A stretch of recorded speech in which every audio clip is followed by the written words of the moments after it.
સુરતના ગોડોદરામાં યુવાનને દંડા મારીને ₹8 લાખની લૂંટ ચલાવવાનો ભેદ સુરત ક્રાઇમ બ્રાન્ચે ઉકેલી નાખ્યો છે। સીસીટીવી ફૂટેજના આધારે પોલીસે આ લૂંટના મુખ્ય માસ્ટર માઇન્ડ એવા દુકાનના જ પૂર્વ કર્મચારી સહિત 3 આરોપીઓની ધરપકડ કરી છે। સુરત શહેરમાં કાયદો અને વ્યવસ્થાની સ્થિતિને પડકારતી વધુ એક સનસનાટીભરી લૂંટની ઘટના ગોડોદરા વિસ્તારમાંથી સામે આવી છે। અહીં મોઢા પર રૂમાલ બાંધીને આવેલા અજાણ્યા બદમાશોએ એક યુવાનને રસ્તામાં આંતર્યો હતો। લૂંટારાઓએ યુવાન પર દંડા વડે હુમલો કરીને કાયરતાપૂર્વક માર માર્યો હતો અને ચપ્પુની અણીએ ધમકાવીને તેની પાસે રહેલા રોકડા 8 લાખની મોટી રકમ લૂંટીને બિલકુલ ફિલ્મી ઢબે ફરાર થઈ ગયા હતા। થોડા દિવસે બનેલી આ સનસનાટીભરી ઘટનાને પગલે સમગ્ર વિસ્તારમાં ભારે ચકચાર મચી ગઈ હતી। આ લૂંટની સમગ્ર વારદાત ત્યાં નજીકમાં લાગેલા સીસીટીવી કેમેરામાં પણ કેદ થઈ ગઈ હતી। આ મામલે તાત્કાલિક પોલીસને જાણ કરાતા ઉચ્ચ પોલીસ અધિકારીઓ સહિતનો કાફલો ઘટના સ્થળે દોડી આવ્યો હતો। ગુનાની ગંભીરતાને જોતા જ આ કેસની તપાસ સુરત ક્રાઇમ બ્રાન્ચને સોંપવામાં આવી હતી। ક્રાઇમ બ્રાન્ચની અલગ અલગ ટીમોએ તાત્કાલિક એક્શનમાં આવીને ઘટના સ્થળ અને ભાગવાના રૂટના સીસીટીવી ફૂટેજ તેમજ ટેકનિકલ સર્વેલન્સના આધારે તપાસના ચકો ગતિમાન કર્યા હતા। ગણતરીના કલાકોમાં જ ક્રાઇમ બ્રાન્ચે લૂંટારાઓ સુધી પહોંચવામાં સફળતા મેળવી હતી અને કોસમાળા વલથાણ રોડ પરથી આરોપીઓને દબોચી લીધા હતા। પોલીસની પૂછપરછમાં જે ખુલાસો થયો છે તે જાણીને સૌ કોઈ ચોંકી ઉઠ્યા હતા। આ આખી લૂંટનો મુખ્ય માસ્ટર માઇન્ડ બીજો કોઈ નહીં પરંતુ તે જ દુકાનનો પૂર્વ કર્મચારી જયદીપ બાબુભાઈ કવાડ નીકળ્યો હતો।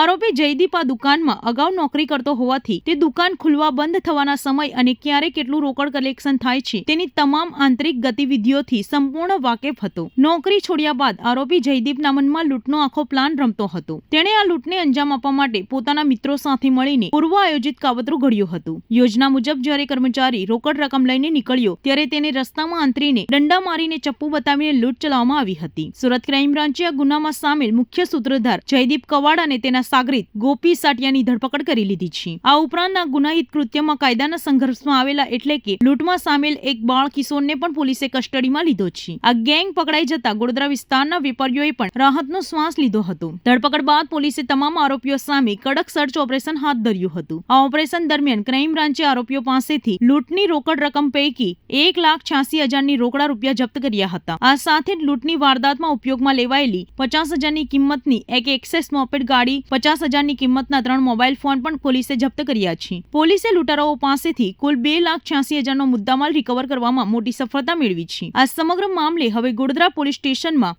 ગુનો નોંધીને આગળની કાયદેસરની તપાસ હાથ ધરવામાં આવી છે। ક્રાઇમ બ્રાન્ચના ડીસીપીએ આ સફળ ઓપરેશન અંગે મીડિયાને સત્તાવાર વિગતો આપી હતી। પોલીસ હવે આરોપીઓના રિમાન્ડ મેળવીને લૂંટની બાકી રકમ ક્યાં છુપાવી છે તે અંગે વધુ પૂછપરછ હાથ ધરશે। ગઈ તારીખ 4/6/2026ના રોજ સુરતના ગોડાદરા વિસ્તારમાં રામદેવ ટ્રેડર્સના માલિક અને એમને ત્યાં કામ કરતા માણસ બંને જ્યારે પૈસા લઈ અને દુકાનનું શટર ખોલવા જતા હતા એ દરમિયાન એમને 2 ઈસમો આવી અને મોઢે બુકાની બાંધી એમને લાકડી અને ધોકા વડે મારી અને એમની પાસેનો થેલો લૂંટી ગયા હતા અને આગળ સ્કૂટરમાં 3 જણા લૂંટ કરી ભાગી જતા તે મળી આવેલા હતા।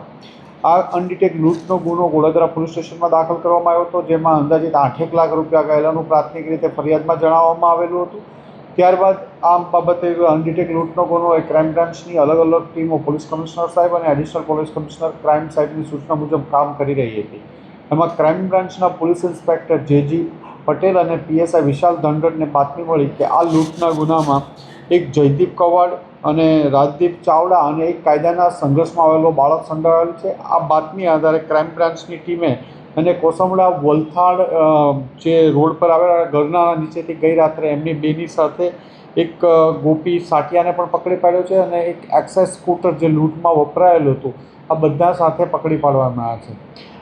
આ બનાવની હકીકત એવી હતી કે જયદીપ ચાવડા આ જે ટ્રેડર્સ છે રામદેવ ટ્રેડર્સ ત્યાં 2-3 મહિના પહેલાં નોકરી કરતો હતો, એને નોકરીમાંથી કાઢી મૂકવામાં આવેલો હતો એટલે એને એના ટાઈમિંગ્સ ખબર હતા। 2-3 દિવસ આ લોકોએ રેકી કરવામાં આવી હતી અને એ દિવસે મોઢે બુકાની બાંધી અને જયદીપ કવાડ અને રાજદીપ